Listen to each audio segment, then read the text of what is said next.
Welcome to Saints Happy Hour podcast. Always with perfect pronunciation. Same thing as Demario Thomas. I mean, I don't know. Demario Thomas is like... It's a linebacker and a receiver, and he just maxed them up. Anyway, Demario Davis, same thing. Now grab a drink and enjoy the show. All right, everybody. Welcome to another edition of Saints Happy Hour podcast. I got a guest. I know I've been slacking. People... I got Ben Mintz from Barstools.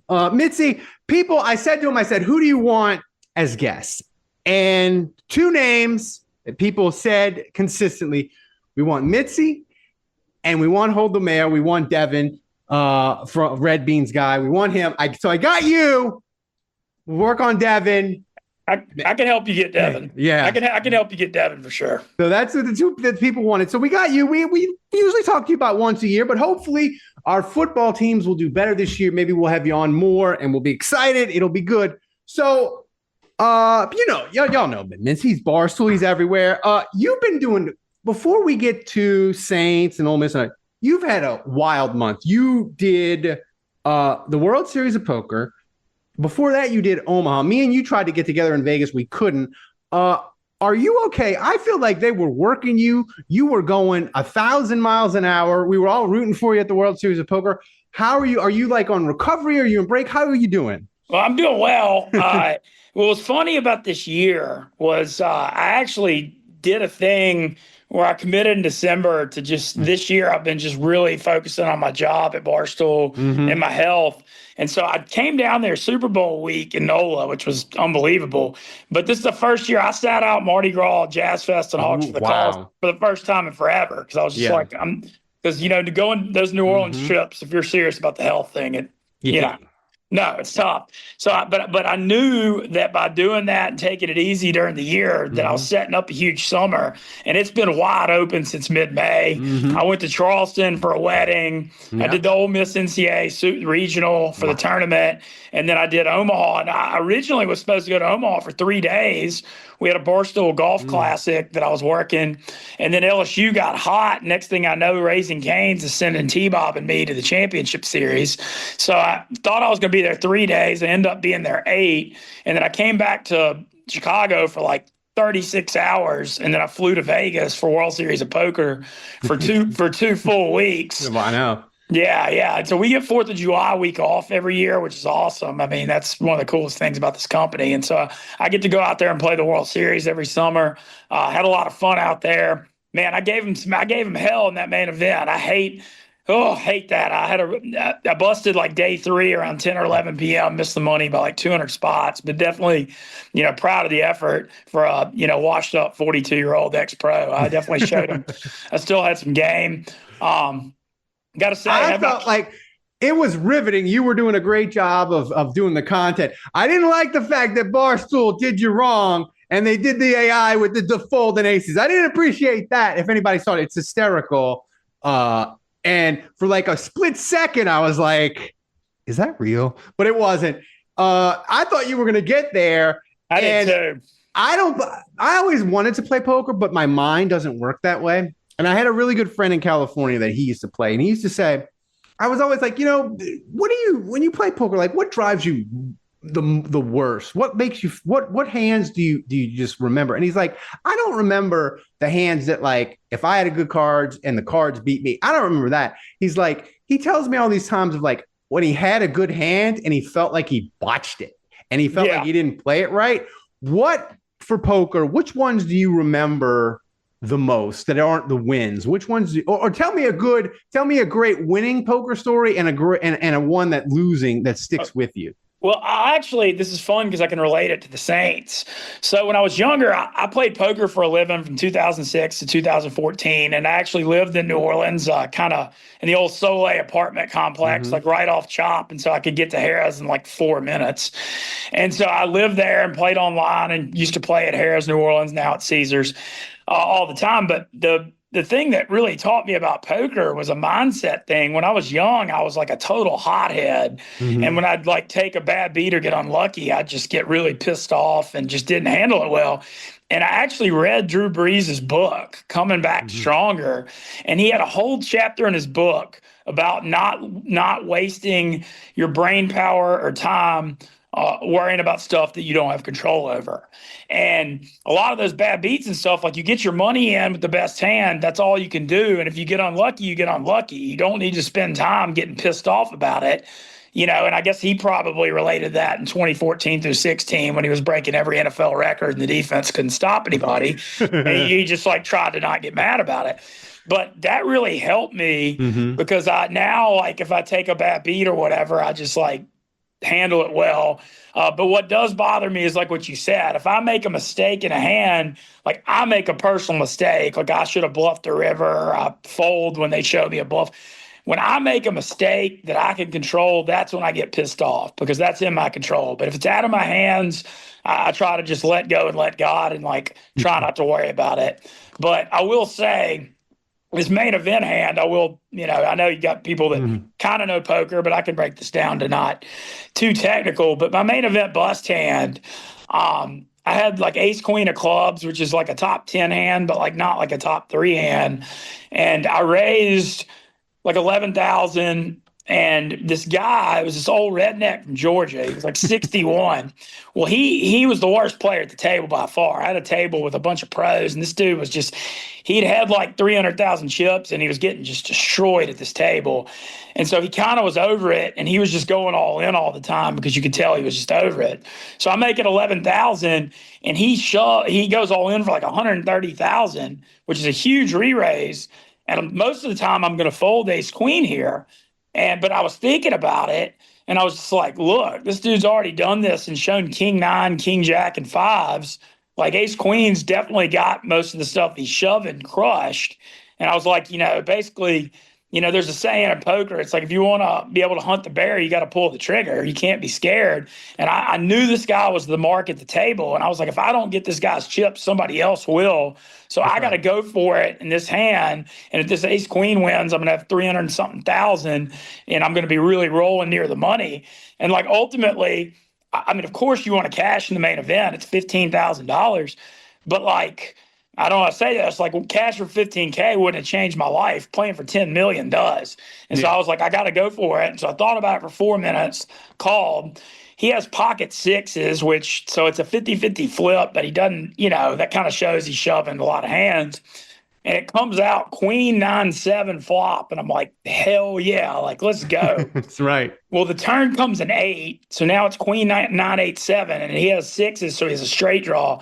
And then the river comes a 10 and he makes a straight. And like, I don't even see it.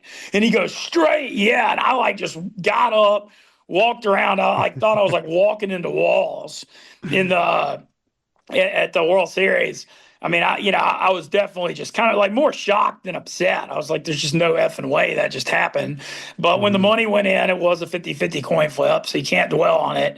But I like the fact I don't regret calling. I mean, him having 6s there shows he was doing it with a lot of hands, and I tried to get the sucker's chips. I went for it. If I'd have won that pot, I've got 300 something thousand rolling by the money. So I have no regrets. Even after I lost, I said I thought I made the right decision. And that's all you can do. I was bummed out about it because I had a lot of support. And the thing with poker, nobody gives a shit about anything that's not the World Series main. But the World Series main in poker has a brand name like the Super Bowl in football, Masters in golf. But every other poker tournament the rest of the year, people care about like 1% as much. Like no one cares. Yeah. Everybody just cares about the main. It's always that 4th of July week when sports are slower. And that week, it kind of has its 1 week in the sun where poker's like very mainstream. Yeah. I feel like poker, like moving to where it's not on ESPN anymore and it's not on, because when it's not as mainstream anymore with the streaming, I feel like poker was set up. The World Series, the reason why it got so big was it was set up perfect. It was like there's nothing going on, and this poker is kind of riveting on TV, right? And now it's gone. I feel like it's not as a big deal. But like I said, it was great fun watching you. We were everybody was rooting for you, and I don't know, like you took it way better than I would. I'd probably it was that video right after you could tell I was crushed. I mean, you could just see it in my eyes, and I was trying to do the old. The whole thing in life where you just got to try to look for the good and everything. But I was definitely hurt. What I also want to share from the World Series, though, going on a date with a porn star was really, really something. Rochelle Ron's like a Barstool fan, and I've met her before, but I post on my Instagram stories I'm in Vegas, and she DMs me like, let's go to dinner. And I'm like, wait, am I getting asked out by a famous porn star? Like, what the hell is happening? And we did like a 2-hour brunch, and then her and her friends showed up to watch me play during the World Series main, and everybody in the poker world was like, what the hell is happening? And I've been going out to Vegas for World Series since like 2009, and I definitely had never had porn stars chasing me. So we're coming a long way. It was you're there. You're there. I think that's like a bucket list item. You just check it right off. Oh, it was. And the other thing I want to talk about is you and T-Bob were incredible in Omaha. And I just want to know, did y'all how much game planning do you do for the content? Because I feel like there was like 4 or 5 of you guys content items that y'all like hit it out of the park. And it was, if you haven't seen it, go to Mitzi's feed. You can find it. I thought you and him in the World Series, it was incredible. It felt like, this will date me, but I felt like it was a little bit like The Odd Couple, and it was incredible. Tell me about it. Oh man, well, first of all, I want to just say, like, T-Bob and me go back to I met him during Mardi Gras in New Orleans in 2014. We were at a house party it was the last week of Mardi Gras. I think it was like the Thursday or Friday before the big weekend, and that was the first time I met him. We had like a mutual friend from Homa. And we stayed out all night till the sun came up. The first night I met him, and this was like the wild Mintzy days, not the current days. And we had one of those like wild nights where you're like, I guess I'm just friends with this guy now for the rest of my life. And we've been friends since. Yeah. And, the journey we both had to get to Barstool, like he had me go on WWL when he used to be the late night show, 8 to midnight. And then when I got my show going up in Shreveport and Bossier, he was a weekly guest. And then what really had me break out in my career was him having me on Off the Bench on their ESPN morning show in Baton Rouge as the gambling picks guy starting in 2017. I would have been doing single A radio in Shreveport till the end of time, if not for that exposure to the LSU fan base.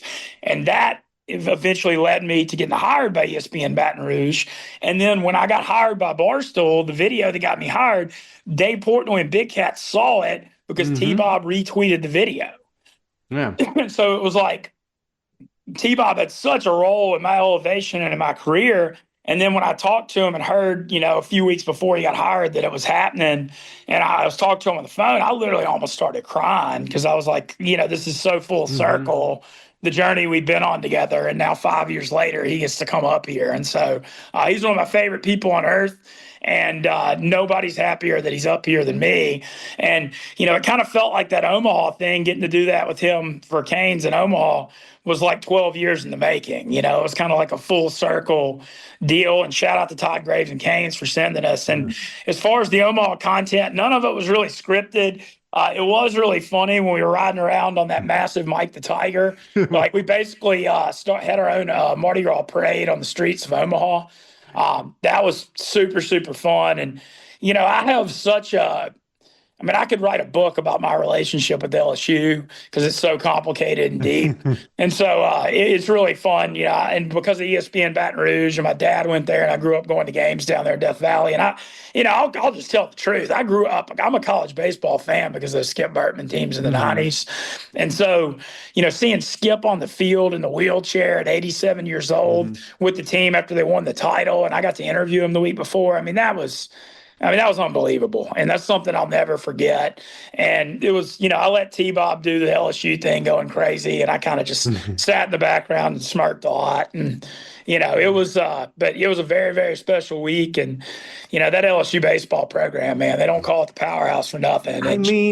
I'm 49 and I've never known LSU to not be elite. Bad LSU baseball is, we haven't been to Omaha in 3 years. What is going on? Like LSU baseball. It's the most incredible thing because most college programs or whatever, NFL pro or whatever, you get the legend. The legend leaves, retires, and then it slowly deteriorates over time. Look at Alabama. When me and you were kids in Alabama was terrible. Oh, right? yeah. They went through years and years post-Stalin where they sucked and they couldn't win anything. So like for LSU to just maintain it is just it's just been incredible. What we need you and T-Bob in Omaha via Canes, but we need Ole Miss there. We need Yeah. Well, we got you the to thing have is on the Ole Miss end of it though. I got to see them win the title in 2022. And, it's kind of that Ole Miss 2022 baseball title reminded me a lot of the Saints 09 Super Bowl title because it'd been like Ole Miss had been good since 2000 and just never done it. And, to finally just get to see it once in my lifetime, I'm just like, you know what? I'm never complaining again. Like, I'm not one of these people. Same thing with the Saints still. We got to see a title. I mean, obviously, I want to win more, but just getting to see a championship in my lifetime, I'm good. And, hopefully Ole Miss, they're going to be good next year. And you got a good team this year, so hopefully we'll get back there. But just getting to see it once made it all worth it. And on the LSU front, I got 2 stats for you. The last 40 seasons, they've made Omaha 20 of the 40 years. Crazy. There's only 8 teams out of over 300 that make Omaha, and they've made it 50% of the time. And what's an even crazier stat is of those 20 times, you go to Omaha, there's 8 teams. So in theory, you should have 2.5 championships. They've won 8. They've won it 40% of the time they've been there. It's crazy. They've only lost 1 national championship series to Florida in 2017. They're 8-1 in national championships. It's bananas. And here's the thing, like when they played Arkansas, of course, everything bad happened to Arkansas and everything good happened to LSU because dynasties, whether it's LSU, whether it's New England, whether it's the Yankees of the 50s, whether it's, the Spurs, whether it's Golden State, the dynasties get the breaks. And it was just like, my wife was like, why are you so calm? I'm like, because it's LSU baseball and we win and it's Arkansas and they lose. That's what's going to happen here. But before we get to the Saints, you have a Tulane recruiting story. Oh, yeah. I got a great Tulane. But so go ahead. We're getting into college football. Right now, I'm doing a lot of my preseason prep. So I've gotten to be real close with the Tulane program. One of the 2 heads of their NIL, the 2 heads are Mike Arado and Jimmy Ordino. Well, Jimmy Ordino was in my church in New Orleans. We went to Church of the Redeemer, and I got to know him through that. And so I do a lot of stuff with Tulane's NIL, and I've gotten to know John Sumrall real well too. So Christmas Eve morning, I'm sitting at the Mississippi, our family's lake house, the Mississippi Delta, just off the grid. And my phone starts blowing up. And it's the Tulane GM, Kelly, the head of the NIL, and Sumrall's texting me. And I'm like, what the hell is going on? So what happened was they've got this center named Jack Holyfield who played at Virginia Tech. And last year he was first team all Sun Belt at App State. So this guy's in the portal. He's down to Northwestern up here in Chicago and Evanston and Tulane, final 2. They thought they had him. They were like, he wants to come to Tulane. Northwestern's offering more money, but this guy loves Barstool. And he goes, somebody in your office offered him an unpaid internship if he goes to Northwestern. And we're really worried we're going to lose him over this. And I was like, they were like, is there anything you can do Barstool related to counter this? So I'm like, man, I'll see what I can do. So I call our Barstool people that run the college accounts, and I'm like, hey, if this kid goes to Tulane, can he run Barstool Tulane? And they were like, yeah, that'll be great, having somebody on the football team. So I called, the head of NIL back. I'm like, look, I ain't got no money for you, but he can run Barstool Tulane if he comes to Tulane. And they were like, that's all we need. We're giving him plenty of money. And then 3 hours later, Jack Holyfield commits to Tulane. And lo and behold, guess who Tulane plays week 1 in New Orleans? Playing Northwestern week 1. That's right. We're going to change your name. You're going from the destroyer to the closer. Yeah, you're officially like you're a recruiting guru. You're pulling them in. That's incredible. With Tulane, Summerall texts me. He goes, Michigan has Dave Portnoy and Ole Miss and Tulane have Mintzy. Right. It's the thing is, and that brings me. I was thinking about Ole Miss because I went there for a year. And my whole family went to Ole Miss, and I didn't know that. My whole family, my dad, my mom, my brother, they all graduated from there. And my brother was telling me, he's like, he last year was rough for Ole Miss people because y'all really thought it was the year. And yeah, it was tough because of how all in they were. Yeah, and my brother, he finally said, he's like it's disappointing, but the thing is with Ole Miss, he's like, we finally have prioritized winning football. And I'll tell you a story. I went to Ole Miss in '94. They just hired Tuberville, and he was like going around to like the dorms. I was in Deaton, and he was going around like giving speeches to motivate people. And it was at the time where like Ole Miss they had banned the rebel flag, but they had just banned like the little like 14-inch flags to like keep it all out of the stadium, right? Got it. And Tuberville was there, and he's giving the spiel, and he's Tuberville. Like, say whatever you want about him, but like he can give a speech. He can command a room. Yeah, so he was a politician. Yeah, he was a politician. He's commanding this room, and he's just like, listen. He's like, we have to, as a program, we gotta go all in to win. We can't have the rebel flag. We gotta make African Americans, Black comfortable. We gotta do everything to win football games. And I remember. Like a kid stood up and he's like, I love the Confederate flag more than anything. And like you could see Tommy Tuberville, like it shocked him, right? Like him just turned white. Yeah, like he turned white. He didn't know what to say because, I think as a coach, you just expect everybody to like applaud. And he's like, my daddy waved the rebel flag. I waved the rebel flag and it matters. And you could see him and he was like, for like a second, he was like shook. And he's like, I want to win. We can win in the SEC, but y'all got to get behind the team. And it kind of went on and he kind of got it back. But it just made me think of like now Ole Miss, they're all in. Like they pay, like it is all about winning. Where I feel like when my brother went there and like it wasn't all about winning, and now it is. And the LSU Ole Miss rivalry is it's the best. It's spicy again. That's like literally. It's funny because I grew up a Louisiana guy in Monroe, and my dad went to LSU, and then my mom's from Mississippi and went to Ole Miss Law School. So I grew up in the middle of it. And the Ole Miss LSU game, when they redid the SEC schedules, I was freaking out because you only keep the couple common opponents. Right. And if they'd yanked LSU Ole Miss, I'd have lost my mind. So I was so happy they kept it. I've been to 22 of the last 25 LSU Ole Miss games. Wow. Yeah, like I just that's my biggest weekend of the year. It's like 90% of my relationships are between those two schools. September 27th in Oxford, can't get here fast enough. And on the Ole Miss front, you're right. It's a totally new era. Keith Carter's one of the best athletic directors in the country.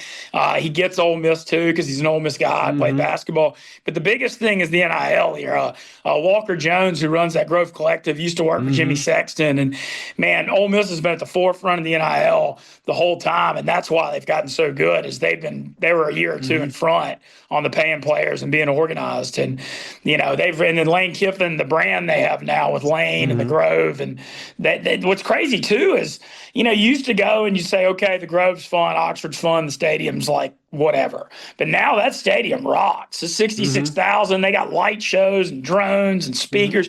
I can't believe how good the stadium atmosphere's gotten too. I mean, it's a very legit SEC atmosphere. Well, now. Ole Miss has always had money. Like Ole Miss has always had money. They pitch themselves as like the Harvard of the South and all this. They've always had money. I remember my father went there 1990. Ole Miss went 9-3, got their head kicked in by Michigan in the Gator Bowl. But they went to LSU. Randy Baldwin, I want to say, ran for like 180 yards. And it was the first time Ole Miss had won there in a couple of years. We marched the Ole Miss band. I don't know how they did it, but they got in the tunnel at LSU and they marched out and around twice. And my dad was right behind them.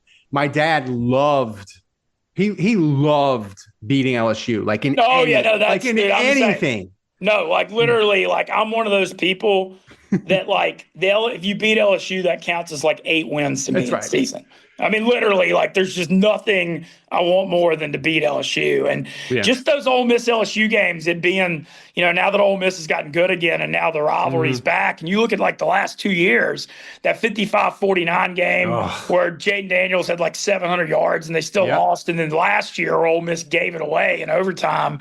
Those are you could argue those are 2 of the best 5 games in college football the last 2 years. Yeah.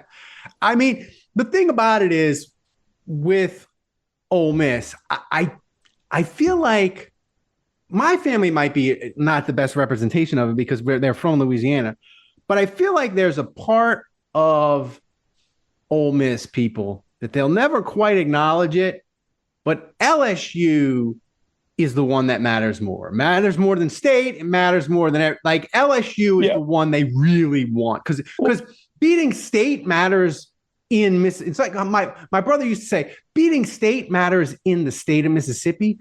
But if we beat LSU, everyone notices. And like we beat state, it's the fifth block on ESPN. We beat LSU, Scott Van Pelt will lead with it.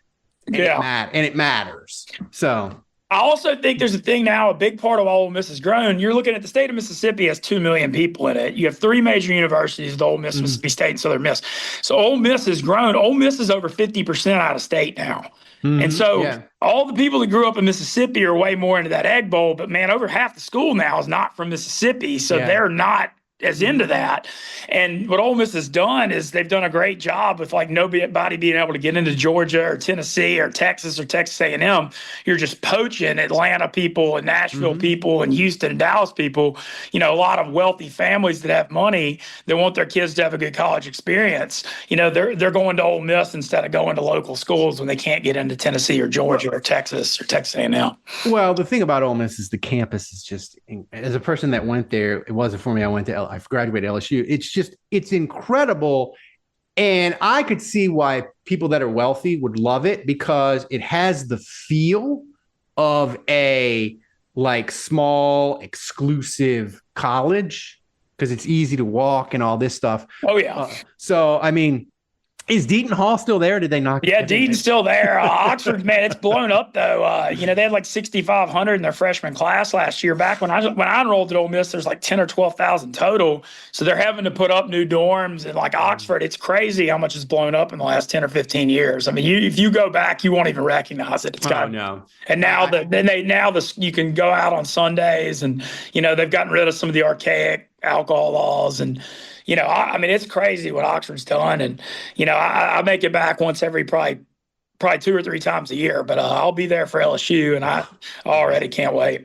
And it's just crazy. It's one of those things back in the 90s. They used to play the big games in Jackson. Yeah, no, I went to LSU, Ole Miss, and Jackson when I was a kid. I remember that. I went with my brother one time, and Ole Miss I want to say they shut him out. I can't remember what the Jolie Dunn defense. Yeah, they shut him out.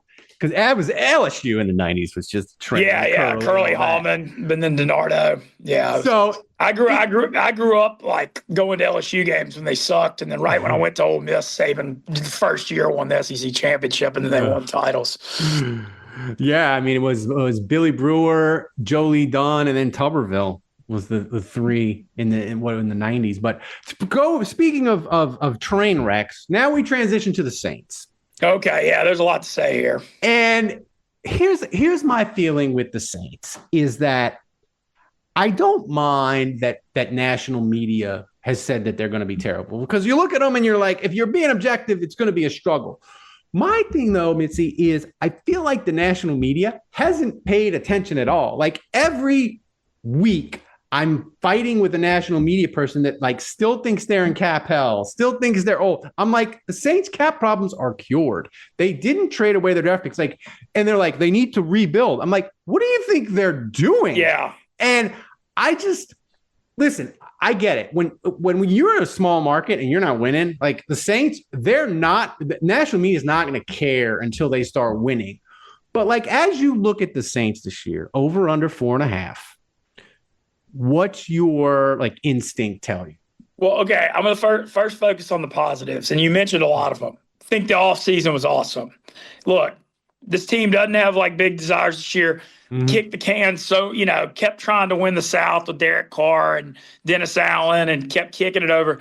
Love how the way they got out of that Derek Carr thing is I mean, that's a gift from God to get out of that contract. And when you look at this team, what has me excited, and I don't know if it's going to matter this year, I like the coaching staff. I think Kellen Moore is I think he's a really good quarterbacks coach. Yeah. You look at, I mean, obviously the Eagles had so much talent last year, but he did a damn good job. You notice how much that offense improved from Brian Johnson. Yeah, I feel like people forgot the Eagles end of 2023 were an absolute disaster. Oh, they were terrible. Yeah, and I thought Kellen Moore got the most out of them last year.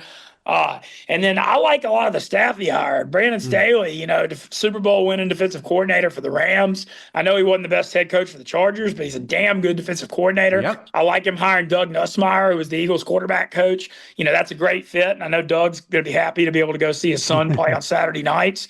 So I like a lot of the stuff he did with the staff. You get to the quarterback position. Look, this Tyler Shough thing, everybody's lying if they think they know. Like, he's like one of those guys, he looks the top. Yeah. He's got a huge arm and he's tall. He's like 25, 26. So at least you don't have to worry about him. You got to just throw him right in there because that age he's at. I have no idea if he's going to be good or not. I totally would be lying. Kellen Moore obviously sees something in him. I watched him play a little bit at Louisville. Jeff Brom is a really good quarterbacks coach. Yeah. They run a pro-style offense. I watched the Louisville-Boston College Friday night game. He looked like shit in the first half, but they did come back and win in the second half. He had 3 season-ending injuries in college, which is concerning, but they were all, people get hurt playing quarterback. But it's one of those things where you got to give Kellen Moore the benefit of the doubt. Hopefully he picked the right guy. Yeah. I can't tell you if he's going to be good or not. I'd be lying. I will say my expectations are not high. I'll be honest. But you look at the rest of the team, I like taking Kelvin Banks to right tackle. Look, you got Flaga and Banks, left tackle and right tackle, bookends, both on rookie contracts, both elite talents. That's a great building block. You look at these Saints teams through the years, the offensive line's always been an enormous focus. Having those two guys, and then hopefully McCoy and Ruiz can stay healthy. You got a good-looking O-line. The skill guys, if they could stay healthy, in theory, Olave and Shaheed, and, I don't know what to expect from Taysom Hill coming off that injury because we're not hearing much. But Kamara's still good. He had a really good last year. So, there's talent there. The defensive side, you cannot blame the Honey Badger for retiring one bit. Louisiana legend did everything, the Saints were prepared for it. The Justin Reed signing was a great signing, and then they just signed Julian Blackmon. So the safety position should be all right. The pass rush stuff still, that's what I'm concerned about. Yeah. But hopefully Chase Young can stay healthy. He flashed a good bit last year, and it seems like he likes New Orleans. But the pass rush stuff, other than Chase Young, there ain't a lot of it because Cam Jordan's still like a solid guy, but he doesn't get to the quarterback obviously like he used to. But overall, when you look at it, if Shough is decent, which I don't know, man, second rounder. If he's decent, then I think you're going to have a team that fights and battles, frisky, and might get over that win total and plays hard. And if he's terrible, it could be bad. But I still think they got the right coaching staff, and I like that they cleared out the salary cap. Yeah, my thing with the Saints is 2025, you just beat Atlanta. And I was trying to think of, listen, we want the Saints. If the Saints could shock the world and be in playoff contention in December, it'd be amazing, right? Of course. I'm not into this, and I see your Saints takes on my Twitter all the time.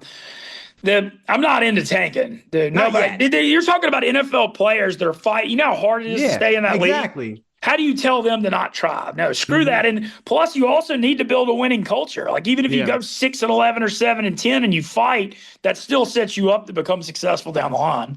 Yeah, and the thing is with Arch. Now, look, listen.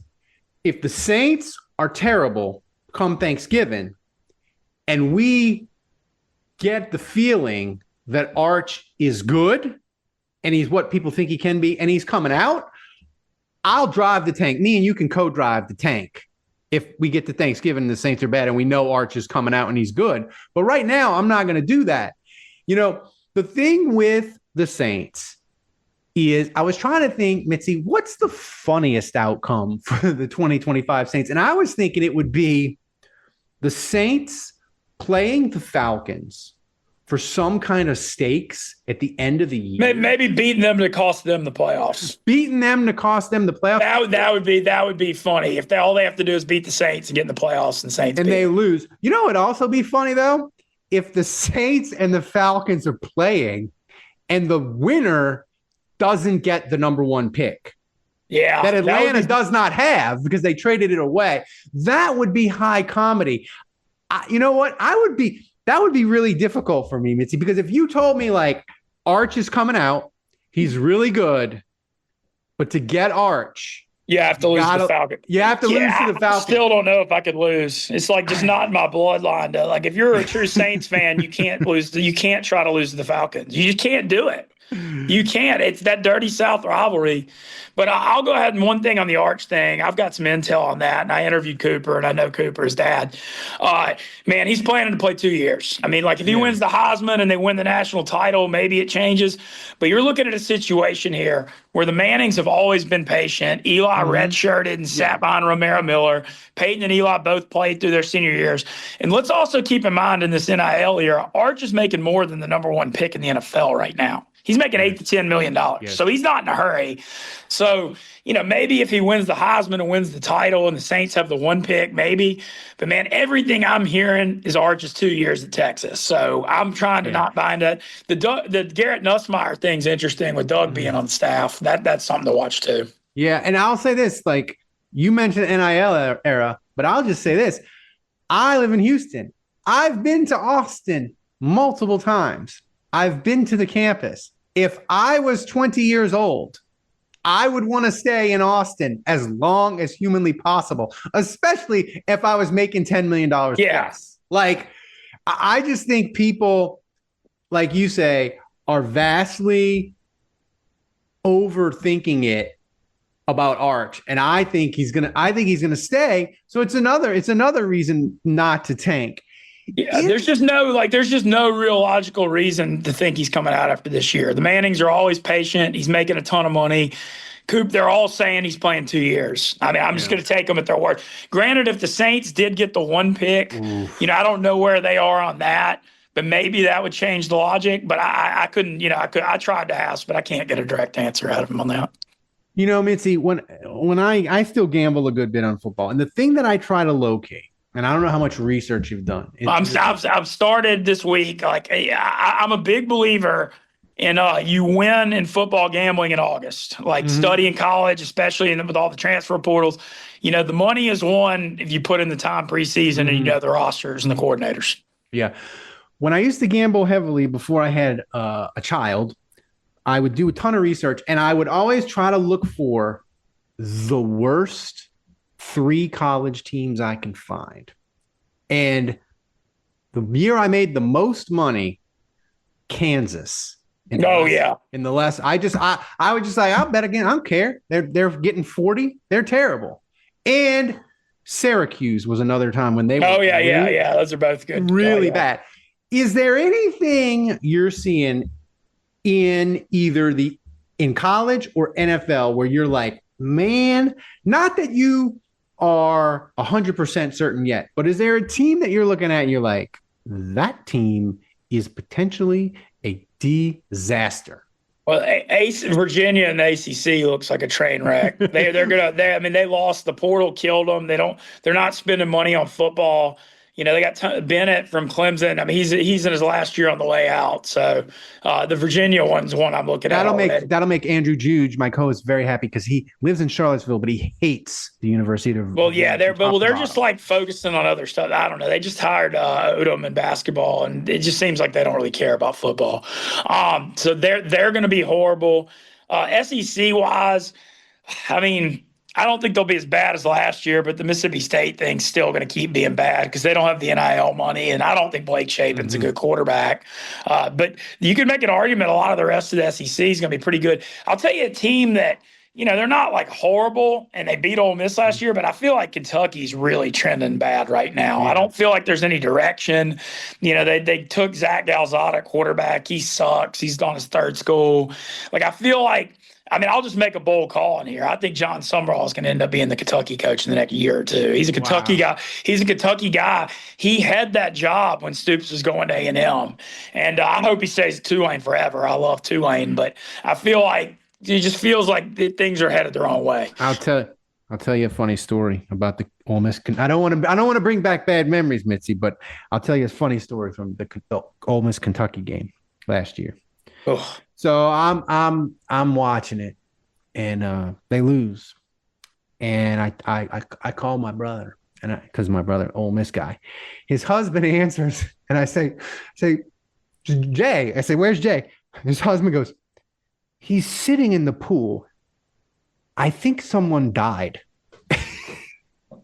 I'm like, no, no, no. Ole Miss has just broken hearts. I had to do a wellness check on them. Oh, that game, I remember I was walking around. We were filming Surviving Barstool, and I had to walk around the neighborhood just like disconsolate because, I mean, of the 3 losses, they were all really painful, but the losing as a 17-point favorite at home to a 4-8 team, you don't deserve to make the playoffs when you do that. And so it was their own fault, and the offensive line couldn't block Deion Walker, who the Bills took, a big D lineman. He was like a 3rd or 4th round pick, but ultimately that was what happened in that game.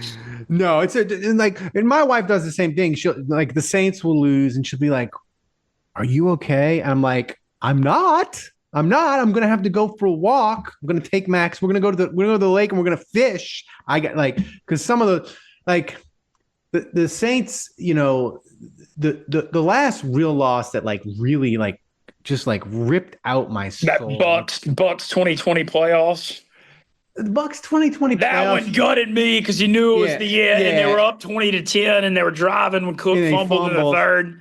That one. I mean, obviously the Rams NFC Championship's way worse. That's a different category. But that 2020 Bucks one really hurt. And then the Bucks just went and won the Super Bowl. Yeah, and it was just that one hurt. But like a regular season one, the Bucks game on Monday night in 2020. Oh, and they were shutting them out the whole game. They were shutting them out, and it's just like, oh, that game. Like we beat Tom Brady, we kick his ass repeatedly. Yes, he got the playoff game, but we kicked his ass in 2020 in the regular season. We kicked his ass in 2021 twice, and we're kicking his ass again. He's throwing iPads. This is incredible, and it just spiraled. And it's one of those things where it's not like a slow burn, right? Where you it's like you see it. It's just like all at once, like warps. Yeah, I'll tell you another one that was a sneaky one that was like watching a repeat of that was that game 3, the Green Bay game. When they were that game was just like that Bucks game. That game at Green Bay was like Jordan Love's 2nd or 3rd game, and the Saints were just dominating the whole game, and then they just couldn't run the ball to run the clock out. That one was not last year; it was the beginning of the season before. But that one was also extremely brutal. Yeah, that was brutal because Carr had gotten hurt, and Jordan Love is just doing YOLO throws, just throwing it up and throwing prayers and completing them, and I'm just like, oh my God. But final thing, and I'll let you get out of here, is for you and for Barstool, what do y'all have planned? Give me a sneak peek. Give me a taste of anything. What y'all have planned for the year? Well, so the big news, I don't know if you saw last week, Barstool signed with Fox Sports. That's right. So we signed a 3-year deal.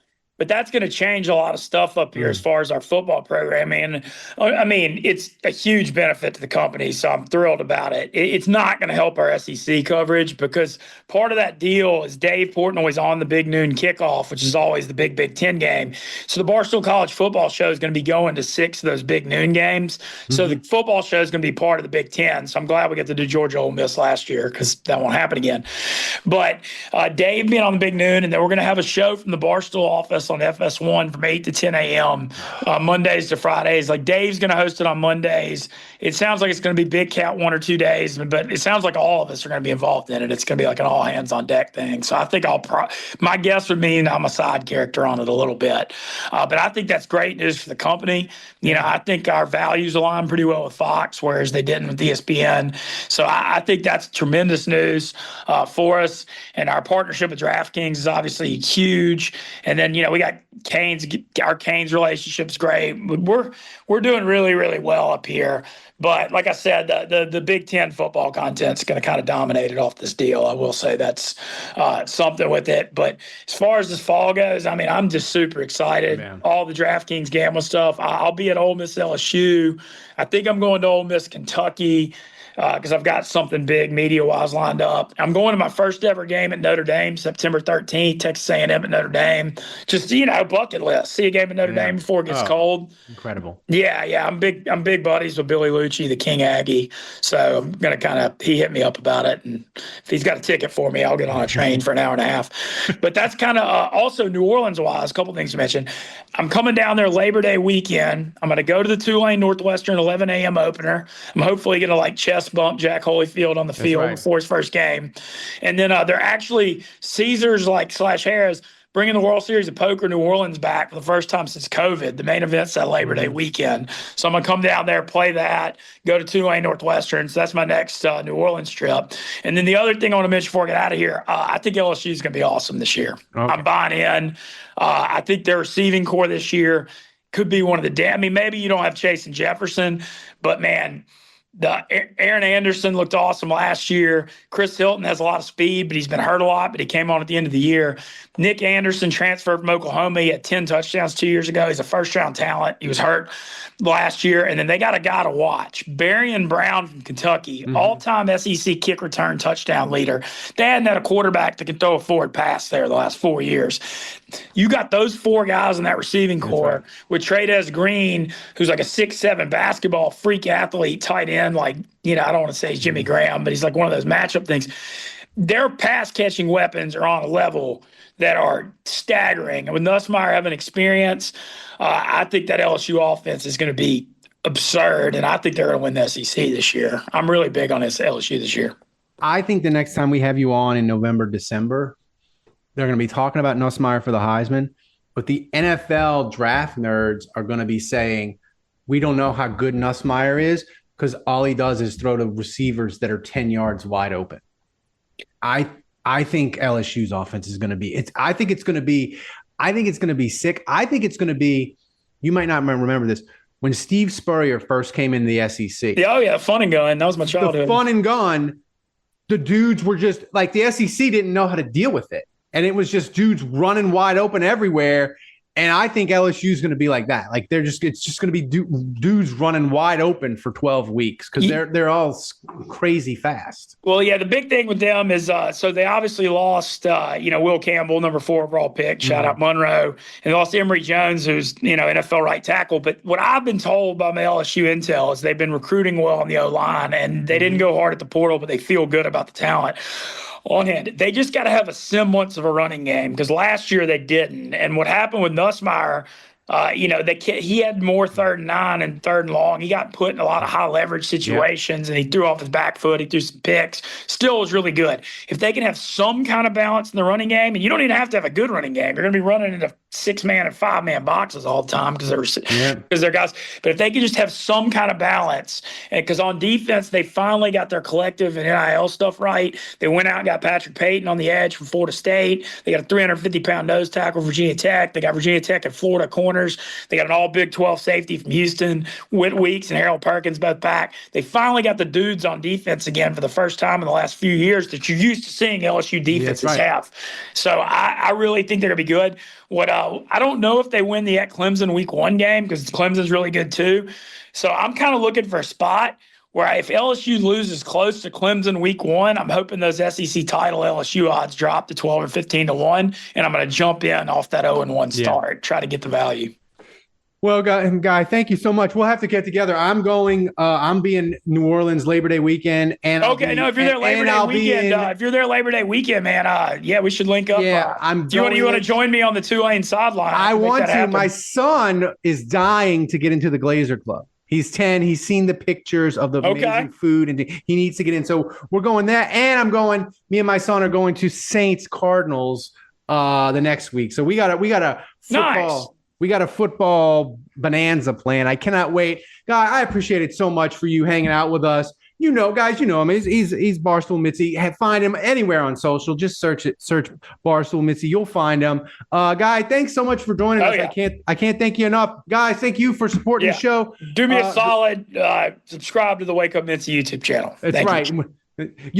That is my morning coffee at work, and people see me laughing and hysterically, and they don't know what I'm doing. And it's good because no one gets into the office until you wrap up. Awesome. Well, we just moved to 4. We're the only wake up morning show in the afternoon now. We're 4 p.m. now, but we're all. Well, I'm watching I wanted to ask you something. my podcast feed for it has like freaked out, and I don't get it as much. I don't know. Yeah, I don't know. I got to do better on the algorithm stuff because YouTube's a tricky, fickle thing, and you've been managing it for a long time. But I got to get in there and do some digging because I don't know what the hell I'm doing. So. Well, I'm trying to catch up on my Wake Up Mitzi this last couple of weeks because I've been on vacation. I need strong humor.